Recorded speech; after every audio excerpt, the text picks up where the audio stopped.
Margaritis, good morning to our conversation here. Thank you for having me. Great to be with you.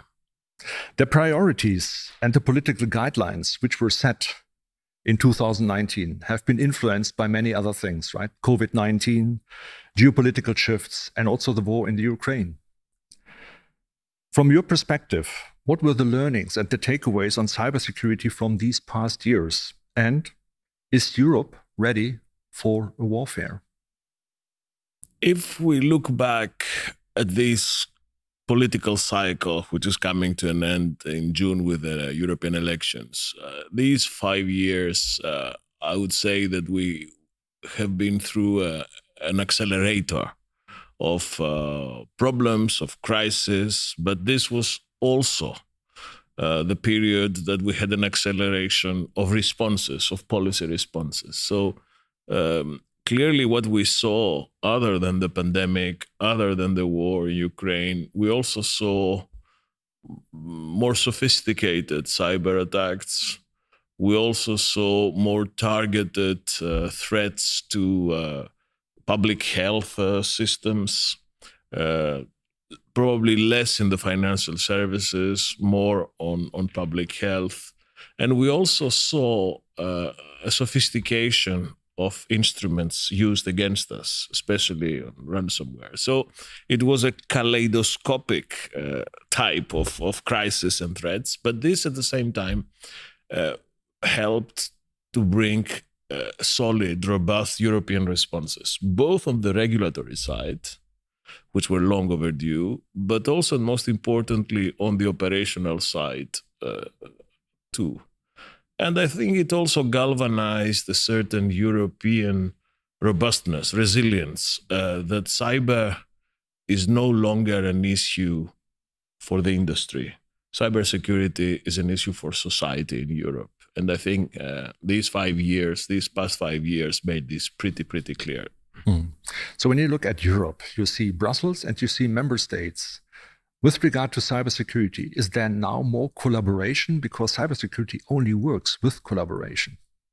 Indeed, I think there is no golden bullet, and there is no, last year here in Munich, I used the metaphor, there is no Cristiano Ronaldo method in cybersecurity. So there is not one single player, a star player, that would somehow drag all the rest of the team to success. On cybersecurity, we need a Team Europe success with many players, Brussels, the institutions, member states, industry, also I would say the security establishment represented here in Munich these days.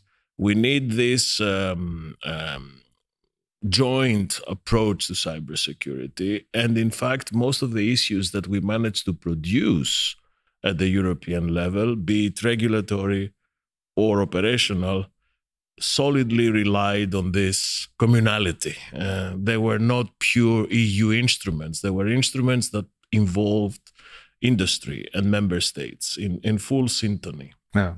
And is there anything you are specifically proud of what you have achieved over the last 5 years? Because all these crises you mentioned and outlined and all the collaboration, any specific measures, instruments or actions? Yes, I think we should be collectively proud as Europeans, because the amount of work and output that we managed to produce in these 5 years has no precedent in EU history. So to put it differently, we've done in the last 5 years much more than was done in the last 20 years. And you and your people, your members, and the conference here are a very accurate mirror of this European success. I think the most landmark, the best landmark of achievements is the regulatory approach. First, with this NIS2 and the critical entities directives that have been approved in record time for European standards and now are being implemented, incorporated into national law. I'm also very proud because for the first time we switched attention from services to products with this Cyber Resilience Act, which also has been approved. I know that sometimes standards and regulations in new markets may be also a problem, but I think the European way at the end of the day produced a result that is win-win also for industry. And finally, as a result of the lessons learned in Ukraine, we are now building a cyber shield that would allow us to activate, I prefer to call them good rangers, people that can help us help others that are under attack. This is a lesson that we learned from Ukraine. This cybersecurity reserve, I think, it is the third big achievement. It's being finalized now. And looking back, I think these are very good reasons for us to be proud of what we have managed to achieve. I have to come back on regulation later. But in the recent years, in particular China, but also the United States, have significantly increased their investments into technology, in research, development, innovation. And from a technology sector in particular, many of the big players do not come from Europe. And there maybe is a reason behind, but what are your thoughts on Europe's strengths and weaknesses in the global digital race? Yes, I think this is a fair question, but I would rather take it from a different angle. I would say that in all these areas of cybersecurity, but also rules for digital governance, in Europe, we have produced replies to questions that have not been replied sufficiently in the United States, and questions that will never be asked in China. So if you add a more values-driven content to the world game of competition, I think that there is a European way. And this European way relies on the biggest and better regulated single market in the world. It relies on a fantastic web of knowledge, universities, talent. It relies on pockets of excellence, on very good links with industry and academia. All these are our pluses. These are European advantages. Of course, in this game, as in Champions League football, you have to be better than the others, otherwise you will lose your players. And the challenge for us would be to keep this talent in Europe, to facilitate funding of innovation in a way which is more fluid, more generous, more targeted than the traditional banking as we know it in Europe. And of course, respond to the issue of skills, because this global race for talent is a race that we need to win in Europe. Yeah, I have to pick up a couple of points you mentioned earlier. I think what we have achieved in Europe is quite tremendously, right? That we ask questions which no other region is going to ask. But in the digital industry, and I represent at the moment 2,300 firms in Germany, in software, in IT, in telecommunications, we discuss a lot about how we make Europe more competitive and how do we get more innovation power to Europe so that European companies can play a leading role in the world too. So, and that we attract the best IT talent, which we need to have for that. And often it's sensed that we only respond through regulation. But any thoughts on how to make us more competitive, how to foster more innovation? Well, as I was saying earlier, regulation in the noble term of the word is something that will ever be present in the way we deal with our industries in Europe. Europe cannot be in a non-regulatory environment. Simply, this will not be accepted by citizens, by parliaments, by societies. Now, I also take issue with unnecessary regulation and red tape. This is wrong. This is like shooting ourselves on the foot. And I'm sure that our choices when it comes to protecting our industries should not be pendular, from too much regulation to non-regulation at all.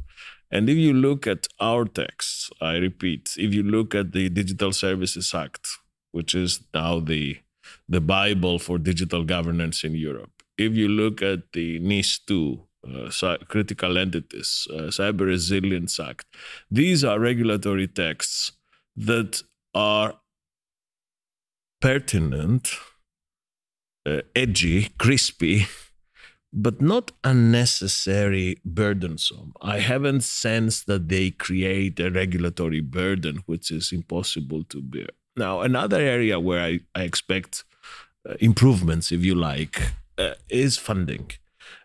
We need to be able to do things differently in Europe, to mobilize this capital markets union, financial services, find ways of smart, snap funding of good ideas where the Americans excel. And we have not been able to do as well. I think this is a big challenge. And then another area is, as you said, working together, operationality, which goes beyond regulation. It's a fluid relation between the public and the private sector in Europe. Yeah, I appreciate your words on that pendulum on regulation, because swinging completely back is not the request of the industry either, right? Absolutely. It is more to bring it to a moderate level and at the same time foster the investments. Critical is that there is a lot of private investment, because only through public investment things don't work out in Europe. So fostering private investment and corporate investment is very, very essential. And actually we call for that in our Bitkom industry as well, that we all invest more to have a prosperity and future in technology. Otherwise it doesn't work. So maybe back on some regulation on. When we take a look at the Cyber Resilience Act, Cyber Solidarity Act, the US undertaken an overhaul of the entire legal framework for cybersecurity. And we require skills and talent for that. According to a research we have done in Bitkom, only in Germany, we lack 150,000 people in IT, only in Germany. And in this context, the European Commission's EU Cybersecurity Skills Academy was launched last year. So how will this initiative help to attract the much needed talent in Europe? And is there more to come to address that skill gap we have in Europe? Okay, let's start with the academy, which is in a way my baby. This is not a school. It's not a university. There is no door that you open and physically go into a skills academy school. But what it is, it's a one-stop shop. It's a rolling stone that brings together every possibility, be it regulatory, funding, academic, that allows training in the area of cyber skills. It replaces fragmentation, it bridges the gaps of knowledge, and it also allows for the private sector to chip in commitments and engagements. I'm very encouraged by the way this is going, but let me now move to a more general view of skills in Europe. We have a huge problem of skills in Europe beyond the cyber and the digital sector. This is the silent pandemic, if you like, the shortage of skills in Europe. We have put aside an unprecedented amount of money for upskilling and reskilling until 2027, which is 65 billion euros. This is big money. And this money would go precisely to boost our skills potential to exploit the domestic market. I'm afraid that this will not be enough. So we have to take another step, which is perfectly doable and feasible, although politically challenging. And this is to organize a system of organized mobility from third countries to the European market in areas like digital and cyber, but not only, where we need more people. So we need to open a door in our house so that people can stop jumping in from the windows. And we also need to bring people in an orderly fashion, in a way that is orderly, legal, with papers, and also with the capacity of adjusting to our way of life and the model of society we stand for. I think that's already a point when we look a little bit ahead, right? Because we have elections this year. So when you look at the next period, 2024 to 2029, that obviously is one of the priorities you see. Any other priority you see for Europe in that upcoming period? Yes, I think that, first of all, let me share with you, Ralf, and our listeners and viewers, that I am a born optimist. I always resisted the intellectual appeal of pessimism. I always had faith in our capacity as Europeans to do better. And I think also as a result of what happened in these past 5 years, the new political cycle that is opening up now will be a period of opportunities for Europe. In many areas, we have learned from what happened to us. This quest for resilience, not depending on others, the strategic autonomy, a Europe of defense, all these are main political stakes for the next 5 years. And in the area we're discussing, which is, of course, digital and cyber, I would say the challenge there for the next 5 years would be implementation. I don't expect us to come with new regulatory or legal texts. The essence of this is now perfectly on the table, agreed upon. So now we have in front of us the challenge of implementation, the smart, effective implementation. Yeah. We take a little bit of specific view on the elections again, because elections take place at a time when there's a lot of concern about disinformation and foreign interference. So when you talk to people, what's your message for the next few months to voters, to campaigners, on how they should behave and how they should treat that subject matter of disinformation and campaigning from eventually foreign players? First of all, I have repeatedly, publicly, and now you're giving me another excellent opportunity, asked Europeans to go to vote, especially young Europeans. This is a segment of population that very often thinks that many of the freedoms and the advantages that they enjoy, Erasmus, free travel, open borders, has always been like that. They don't know that this is the result of many efforts and many struggles. So they need to be able to defend this European model, this European way of life. And the only way to do it is by going to vote. If they don't vote, they would leave these decisions to others. Now, on the issue of foreign interference, malign interference, we are very much now prepared. Or let's say that the era of Europe's innocence is over. Now we know. And those who attack us, they also know that we know. We have, first of all, regulatory instruments for the first time in our hands. The Digital Services Act allows us to do this much more effectively. We have other tools like the removing terrorist content online. This is also a big European agreement. We have dedicated teams that do fact-checking and rebuttals. We know how to detect coordinated hybrid threats from the usual suspects. And yes, we have learned a lot in Ukraine. So putting all this together, I think, offers us better chances to defend ourselves in these 4 months that we have now in front of us ahead of the European election. Well, actually, it was already a nice pitch of why to go to vote, right? And go to elections and use the opportunity to raise your voice. And allow me to quote you, because you talked to young people. I think you even try to mobilize Taylor Swift, right, to quote, because what you said is it's young people who can mobilize young people to participate rather than commissioners. I think that's a very fair and very good statement. Yes, and I stand by this statement, which was widely picked up.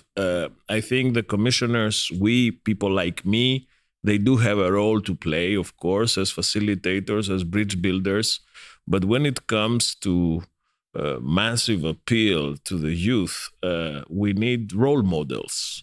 We need people that young Europeans appreciate and trust. And we also need not only arts and music, but we also need sport. We need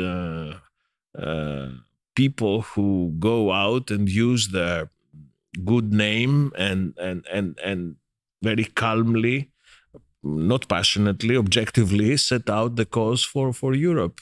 And now, since we are in Munich, I look forward to the Euro 24, which will start from Munich before the European elections. That would be a fantastic opportunity, again, through football, which is so loved, to carry the message to young Europeans, as it will be the case with Eurovision. And of course, Taylor Swift. That's also true. Well, but next to young people, you serve the EU for so long time now. And I know you for so many years in official functions for the European community.